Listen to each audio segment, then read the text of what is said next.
Bienvenue, aujourd'hui on explore ensemble des extraits fascinants de l'ouvrage Les grandes énigmes de l'univers de Richard Rennig. Bonjour. Oui, un livre passionnant.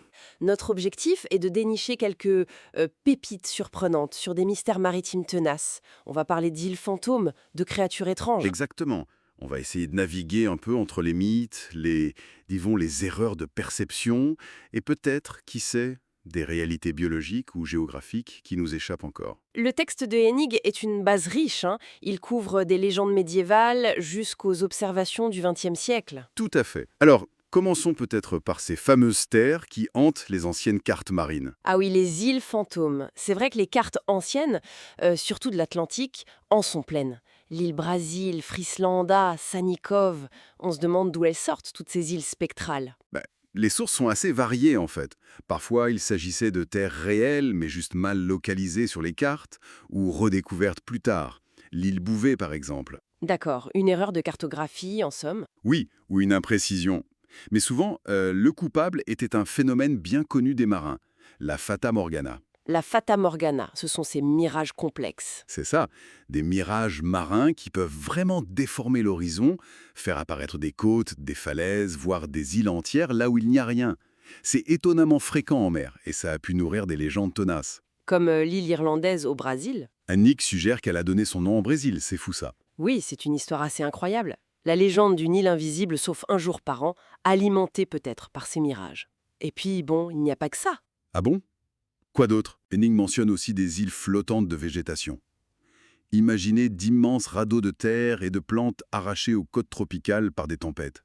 Des îles de végétation. Oui, oui, on en a observé des exemples documentés, même jusqu'à Nantucket en 1892. C'était de véritables îles flottantes. Incroyable. Ajoutez à ça des bancs de nuages bas sur l'horizon, pris pour de la terre ferme. Ou encore des confusions linguistiques sur les cartes, comme Frislanda, qui était peut-être un mélange des Féroé et de l'Islande mal interprété. D'accord.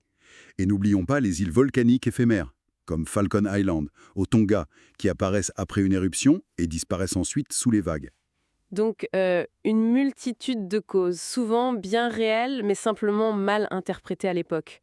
Ça montre bien ce besoin qu'on a de nommer, de cartographier. Exactement. Quitte à remplir les blancs de la carte avec de l'imaginaire ou des erreurs d'observation. C'est très humain ce désir de comprendre et de maîtriser l'environnement, même face à l'immensité de l'océan. Et en parlant d'immensité et d'inconnu, passons à une autre légende tenace, le serpent de mer. Ah, le grand classique. Oui, on a tous en tête cette image un peu caricaturale, hein, le monstre d'Olaus Magnus au XVIe siècle, ce serpent géant qui attaque un navire. Oui, cette gravure près de Bergen, longue de 200 pieds, elle a fait le tour du monde et a pas mal contribué à ridiculiser l'idée. Mais Henning dit que le dossier n'est pas si simple. Absolument. Si on met de côté les petits serpents marins tropicaux, qui eux existent bel et bien, les témoignages sur de très grands monstres serpentiformes sont euh, étonnamment nombreux et parfois très crédibles. Crédible? Venant de qui, par exemple? Ben, Hennig cite le missionnaire norvégien Paul Egede, qui décrit une rencontre en 1734 au large du Groenland. Et puis, plus tard, au XIXe siècle, on a des rapports très détaillés d'officiers de marine. Ah oui. Des militaires, hein? Oui, des officiers britanniques de la frégate HMS Daedalus en 1848 ou des officiers allemands de la corvette SMS Elizabeth en 1883. Ils décrivent tous une créature inconnue, très longue, avec un cou qui émergeait au-dessus de l'eau. Des rapports officiels d'officiers de marine. Ça change un peu la donne, non? On ne peut pas juste dire que c'était des marins superstitieux ou ivres. C'est justement ce que souligne Hennig, c'est troublant. D'ailleurs, le zoologiste néerlandais Oudemans, en 1892, a pris ça très au sérieux. Il a compilé et analysé 187 de ces récits. Et il en a conclu quoi? Il a carrément proposé l'existence d'une espèce inconnue, une sorte de pinnipède géant à long cou, qu'il a baptisé Megopias megopias. Bon, ça reste une hypothèse, évidemment, jamais prouvée. Une sorte de phoque géant inconnu. Voilà. Et puis, il y a aussi ces histoires de carcasses étranges, non identifiées, échouées sur les plages, comme celle de Stronsay en Écosse en 1808 ou une autre à Terre-Neuve en 1896. Fait intéressant, ces échouages survenaient parfois après des séismes sous-marins. Ce qui pourrait suggérer des animaux des grandes profondeurs, ramenés à la surface, hein? C'est une des pistes, oui. Des créatures abyssales qu'on ne voit que très rarement. Tout ça nous amène assez logiquement à un cas plus récent et sans doute le plus célèbre du genre, même si c'est en eau douce. Le monstre du Loch Ness. Nessie. Oui, l'agitation médiatique de 1933 a vraiment lancé la légende moderne. Canular géant, ou y a-t-il quand même quelque chose? Le scepticisme est fort, évidemment. Bien sûr. Mais là encore, Hennig rappelle que les témoignages oculaires se sont accumulés bien avant 1933. Oudmans, encore lui, en avait déjà étudié plus de 200. Et depuis, il y a eu des photos, des films, même s'ils sont souvent controversés, c'est vrai. Et les descriptions, elles convergent un peu. C'est ça qui est frappant. Malgré la diversité des témoins, on retrouve souvent les mêmes éléments.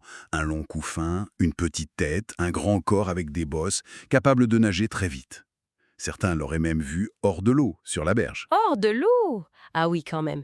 Et les théories, qu'est-ce qu'on évoque? Ça va du phoque géant égaré dans le loch, à une loutre de taille exceptionnelle, un esturgeon monstrueux, et bien sûr l'hypothèse la plus spectaculaire, un plésiosaure survivant. Un dinosaure marin dans un lac écossais. Ça paraît fou. Ça paraît fou, mais c'est l'image qui colle le mieux aux descriptions pour certains. Hennig note aussi que l'animal décrit semblait surtout curieux, pas agressif. Et il fait un parallèle amusant. Lequel? Il remarque que certaines photos ou descriptions de Nessie ressemblent étrangement aux figures de proue sculptées sur les dracars vikings. Ah oui, les Vikings auraient vu des créatures similaires.